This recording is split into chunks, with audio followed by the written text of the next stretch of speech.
I'll put the streaming on so people can see how well you're doing from New Zealand here. Kuhela is up at 2358 and 17108 with 10 knots of easterly, 1 metre seas, 1019. Had a good run yesterday. You're actually doing rather well. So a good passage so far, Josh. Over. Yeah, look, it's been really, really good. Yeah, the warmer with the colourful bits, we've got about 30.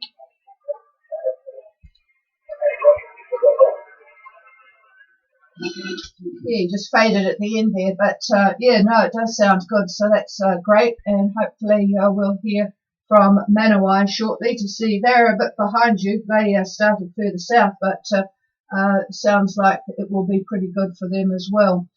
Good morning, everybody. This is Patricia and David, ZMH286 at Gulf Harbour Radio, as usual, every morning here, which is not a good morning as most of you have got, looking at the satellite picture. But we have had early morning rain, and at the moment it is 13 degrees, but the clouds have cleared off. 1018.9 and rising, and a couple of knots from the west-southwest. So it looks like a pretty damp start to the day, but it is clearing. I'm not sure what it's meant to do later on. I've stopped asking David after his effort on Monday. He told me it was a laundry day. No, was it Tuesday? It was the laundry day. And I got it on the line for about 5 minutes before the rain came. So he's sort of, I'm looking for a new source actually of more accurate local forecasting. So anyway, it is a damp start, but at least it's not windy. And we've had some interesting reports from other people. The Minervans that left have had a good run yesterday by the look of it. Last night, Gatago reported 18 from the southeast. And they were ripping along at 7.5 knots with seas 1.5 metres. So pretty good conditions for them. And David will cover the weather from Minerva and from New Zealand shortly. Down at Fulanga, southeast 12 to 15, 50% cloud cover. Rising bar 1016, thanks to Mezzaluna. And up there at you might have heard earlier on, we talked to Diego, 50% cloud cover off Malakula there, top of Malakula, 10 to 15 east to southeast. Yashawas, thank you, John, 24, 1013, no cloud, no rain, again 12 to 15. So pretty decent conditions, that was southeast. All right, let's have a quick look at the news. Look, I have to start with the New Zealand cricket game last night. Now, I know a lot of you out there couldn't care less, but we in the Commonwealth countries certainly are absolutely stunned and amazed because New Zealand beat India last night. We didn't expect anything. Kiwis don't expect too much from their cricket team. If they surprise us, we're all quite excited, but you know, we don't get our hopes up too much. But they got India all out for 221, which was 18 short of what we got in the rain-affected match. Some rather wonderful new ball bowling by Trent Boult and that, whatever his name is. Anyway, England play Australia tonight, so one of those two will be playing. It would be good to have a good stoush with Australia again. But anyway, that's what's happening with the cricket. So good news for New Zealand. Talking about Australia, some scientists from the Murdoch University in Perth, never actually heard of the Murdoch University, but they have found out that seagulls all over Australia are carrying superbugs. They're actually resistant to antibiotics, just the usual E. coli and stuff like that.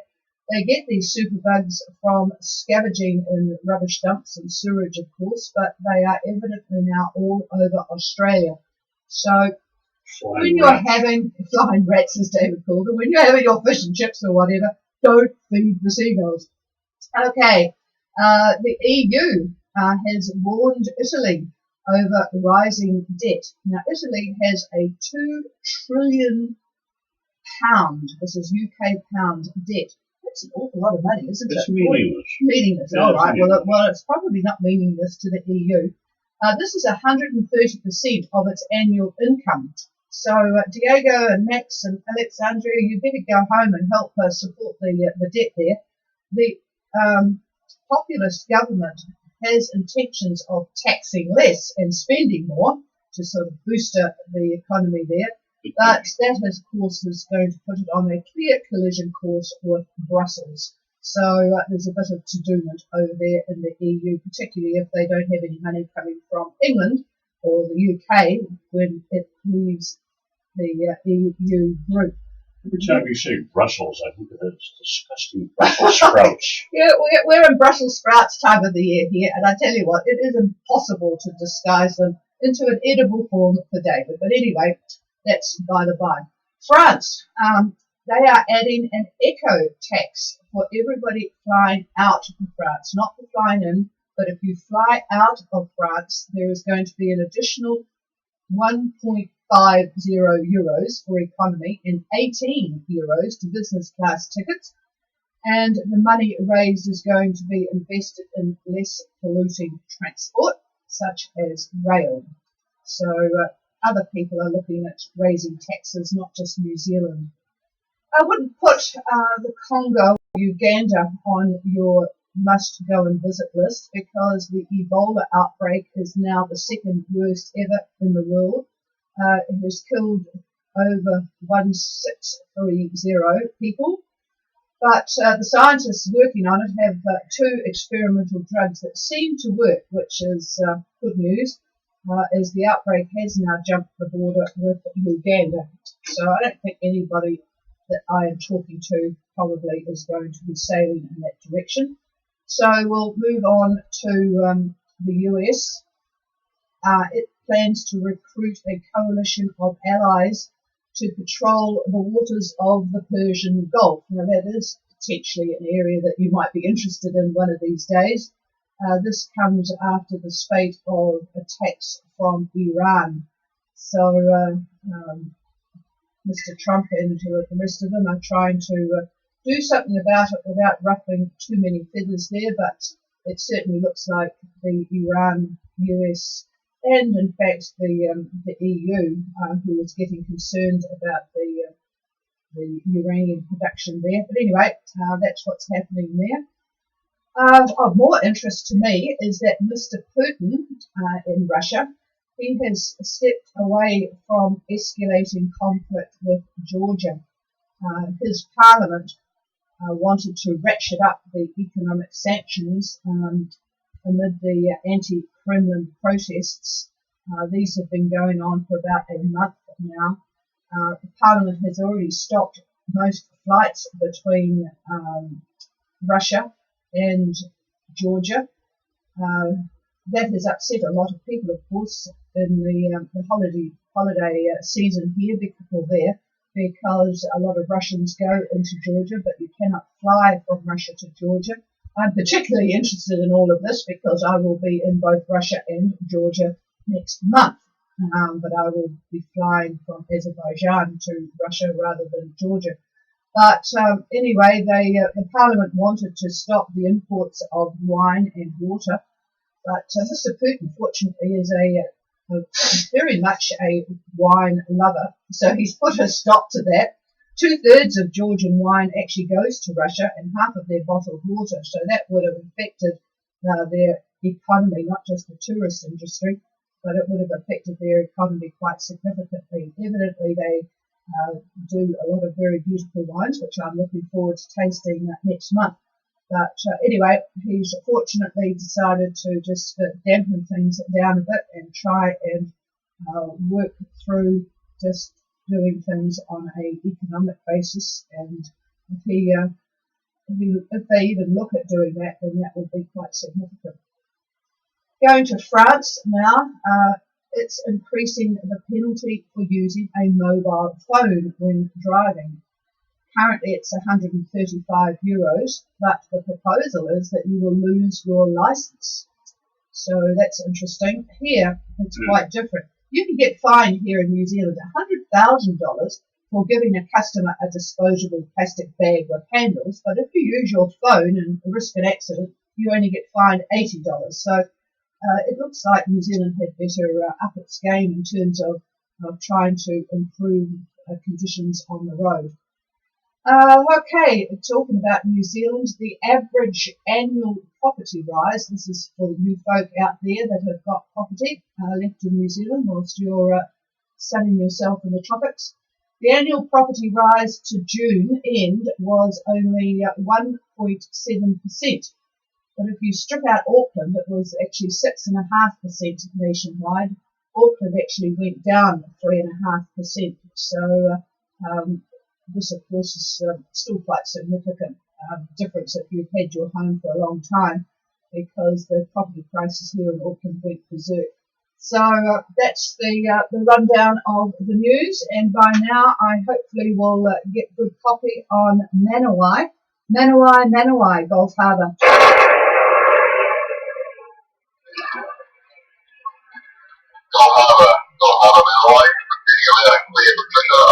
Yes, I've got you loud and clear too, so go ahead, over.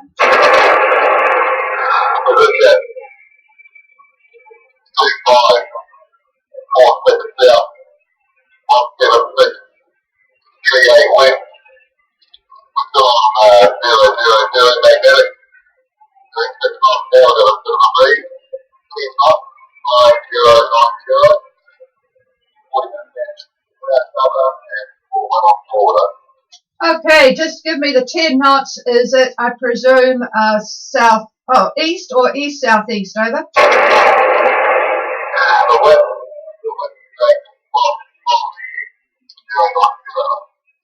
Okay, thank you for that. So pretty much the same as what Kuhela have got in front of you there. You've probably heard that before. Exactly the same, actually. They're still holding their 2 degrees ahead of you.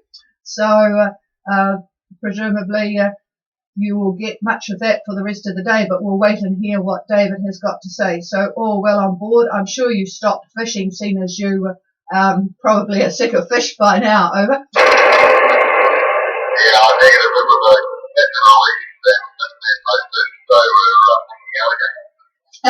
All right. Okay, well that sounds good, and just stand by for the weather update, but you sound as if you guys are going well. All right, clear with Manawai. Is there anybody else with a position or anything you might want to comment on weather-wise where you are? Over. I don't think I'm going to catch you, Jonathan, but I know that you are there. Shane Nu probably arrived by now. Go ahead and I'll see if I can copy, but we've not got good copy up to there this morning. Go ahead.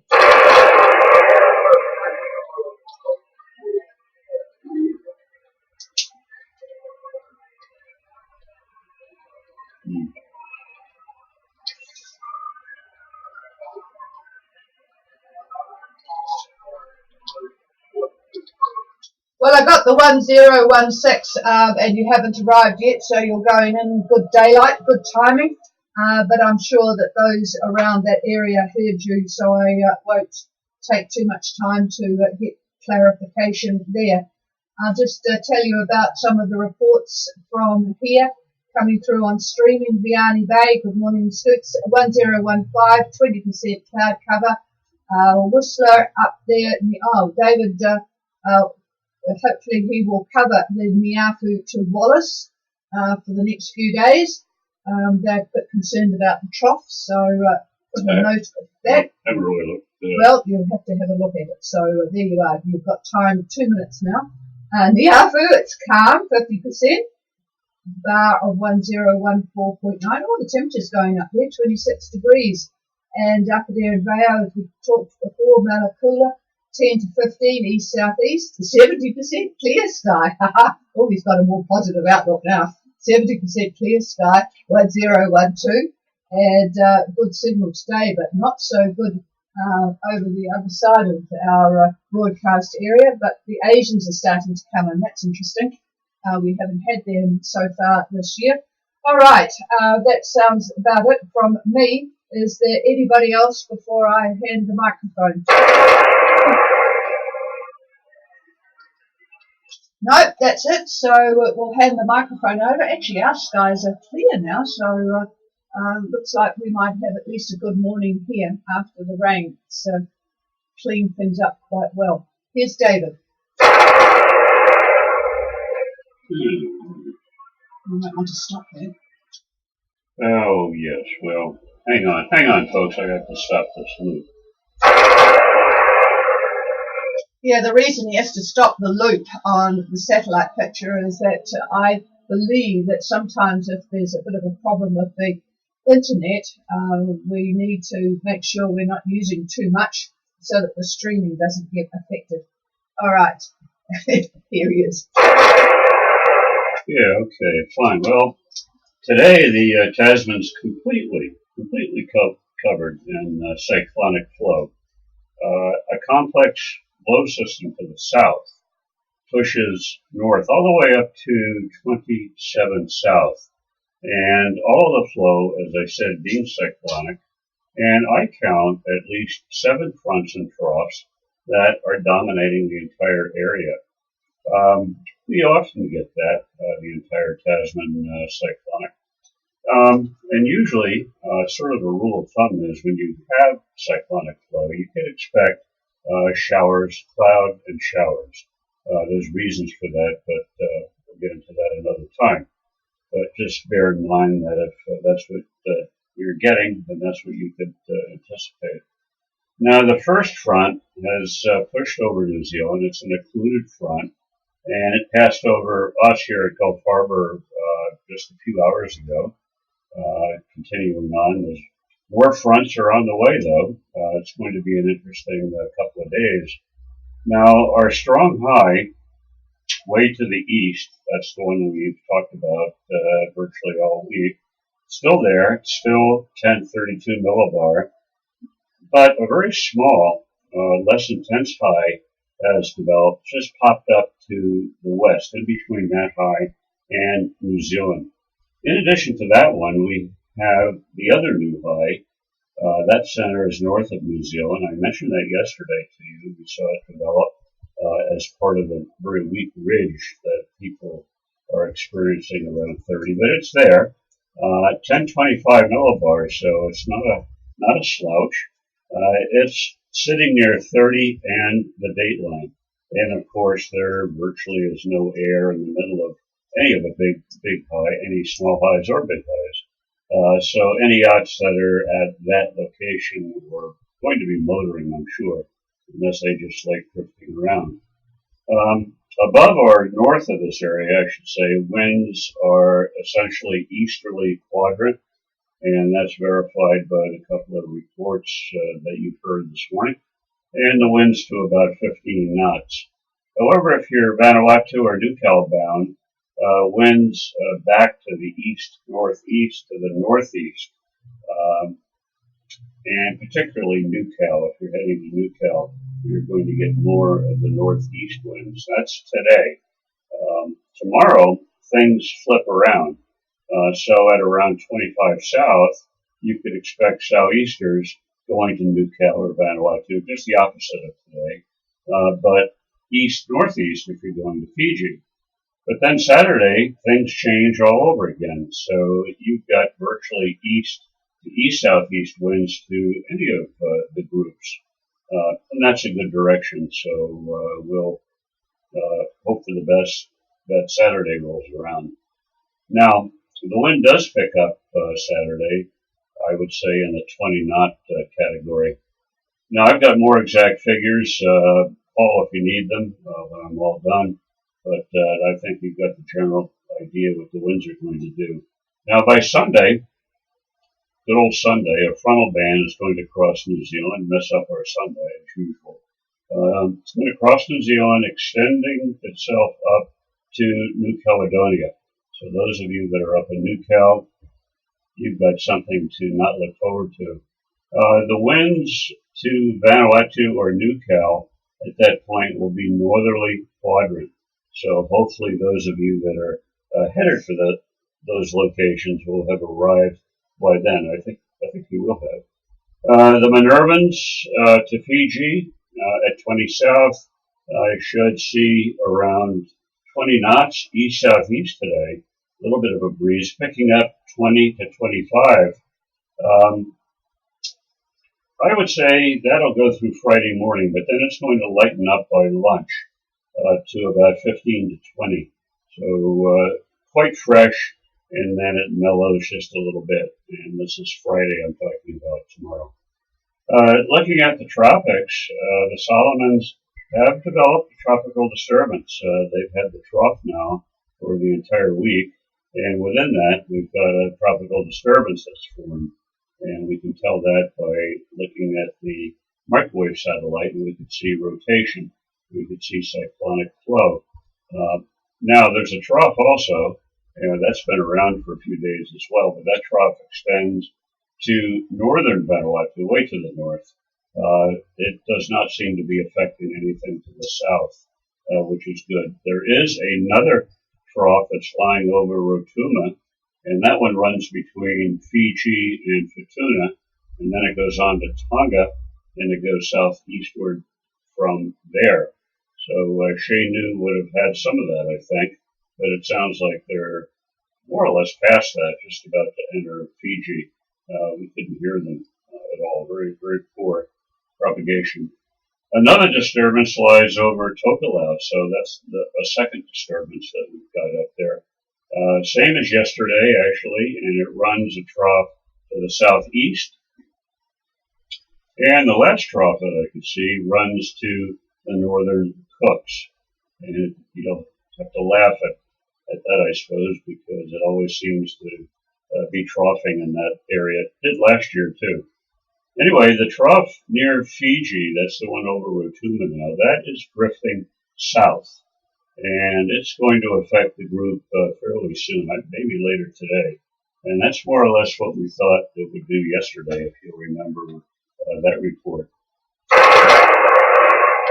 Over to Tonga now, where our trough is still over New Potatoes and Vavau. So you could expect associated cloud showers, and they'll extend down to the Hapais and Tongatapu. Now, Tonga Met has issued a strong wind warning for both the Hapais and Tongatapu, east to southeast, rising to 20-25 knots. Seas 1.5 to 2 meters, and there is a 3-meter southerly swell down there. Not as dramatic, though, for Vavau itself, east to southeast in the 15-knot range. Out there in the open water, seas 1.5 meter, and the swell's coming from the east at about 2 meters. So earlier reports, Vavau east-southeast 6, scattered to broken, barometer 1014. The Hapais light and variable, scattered to broken, barometer 1015. And Tongatapu southeast 10, scattered to broken there as well, barometer 1017. So that's a 3 to 4 millibar gradient. So you could expect some wind building up today because of that. Tomorrow, for the group, expect southeast about 20 and a bit lighter on Saturday. Over to Fiji now, where the trough just to the north, as I said, is starting to drift south over the group. Imagery this morning shows the leading edge right over Vanua Levu and the northern Lao. Rotuma is getting nailed, as is Eniat between Futuna and Fiji. I think Shaynu is about the only one that has done that passage or is doing it. Imagery suggests a number of thunderstorms plus towering cumulus within this trough. So it's a juicy, active trough. Wind-wise, expect southeast 15 to 20 today and tomorrow. That's for the group. The early radar loop shows only a few scattered showers for the main group, but not so much in the north. However, north of Vanua Levu to Rotuma, heavy showers. Only a few actuals this morning. For some reason, a lot of the METARs were missing. But Nassori, southeast 3, scattered 2,000, broken 5,000. That's the base of the clouds. Barometer 1015. Nandi on the other side, east-southeast 4, scattered 3,000 base, barometer 1013. Over to Vanuatu now, satellite imagery looks pretty good. The trough has lifted north, and the group shows simply scattered cloud. The winds by lunch mostly southeast in the 20-knot range, a bit stronger up in the banks. Now this afternoon, though, a wee bit lighter, I think, 15 to 20, still out of the southeast. Now tomorrow, southeast 15 to 20, stronger winds just to the west of the group. Nobody would be out there, but there's sort of a line of stronger wind that's just to the west. So I'll give you a few actuals early this morning. Santos, southeast 8, broken, barometer 1012. Fate, northerly, 1 knot, broken, barometer 1014. And Tana, east, northeast, 10 knots, scattered, barometer 1014. And down in Anisham, southeast 5, scattered, barometer 1016. And on to New Caledonia, where imagery shows cloud clusters basically moving generally from east to west. So the weather today is going to be partly cloudy, sun in between. The winds by lunch easterly about 10 to 15. Tomorrow we'll start with easterlies, but then we'll see a shift to the southeast. Still pretty light air, 10 to 15 knots. Very nice for exploring the lagoon. The winds pick up on Saturday, easterlies 15 to 20, so the ELOs out in the outer lagoon, not so good when the wind gets up to about that. There's protection, but that extra chop isn't that pleasant at anchor, and it tends to reduce the visibility a little bit if you're a snorkeler. Sunday, winds still light, but more from the south, and they'll be about 5 to 10 knots. And lastly, a few actuals. The outer reef this morning, east to east-northeast, 10 to 18, bit of a range. Ile de Pan, east to east-southeast, 10 knots. And Noumea was showing northeast at 10. So that's pretty much the report. I really haven't had a chance to look at the run between Tonga, Babao that is, and up to Wallis, but we do have an active trough that's running through there.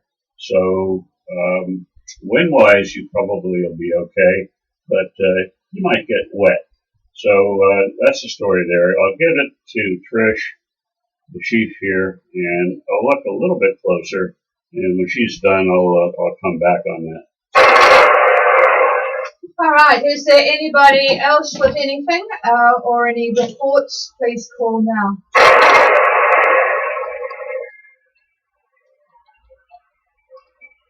No, nothing heard, and I think our Whistler is actually can hear us on streaming, so we'll probably clear the radio here and let you have it. Looks like we are going to have a decent day today. It's actually quite bright and light and nice looking now here. We've sort of got psychologically accepting of the fact that it is winter, and so we'll just have to put up with the lower temperatures. All right, folks, have a good day there, and we'll keep the streaming on for a bit because David is going to be looking, and he can talk directly. Well, you'll do it now, will you? Okay, well, we'll in that case leave the radio on in case others are interested in. All right, this is not a thorough analysis, but from what I can see, tomorrow, Friday, going from Babao up to Wallis, fresh winds. They're going to be out of the southeast. We'll call it 20 knots. 20 knots in the mean. Put the little formula on there for the ups and downs there. Don't forget the trough is there. It's broken, but if you're underneath, again, one of these towering cumulus or thunderstorms, you'll have some pretty gusty conditions. I don't know if you're going to go to New Potatoes first and then go on to Wallis. That's not clear. If you do direct. That's fine. No, direct. Okay. You should see New Potatoes. You're not going to go, not that much of a change to alter course a little bit. Saturday, from Vaval up to New Potatoes about the same as Friday, but then carrying on from there to Wallace, the wind is lighter. It's more south-southeast to southeast, 10 to 15 knots. That's on Saturday. And on Sunday, the wind picks up once again. And it does pick up 20, maybe 25. So there you go. That's the winds, the approximate winds. What that trough is going to do, I'm not sure. I really haven't looked at that, but those are your winds.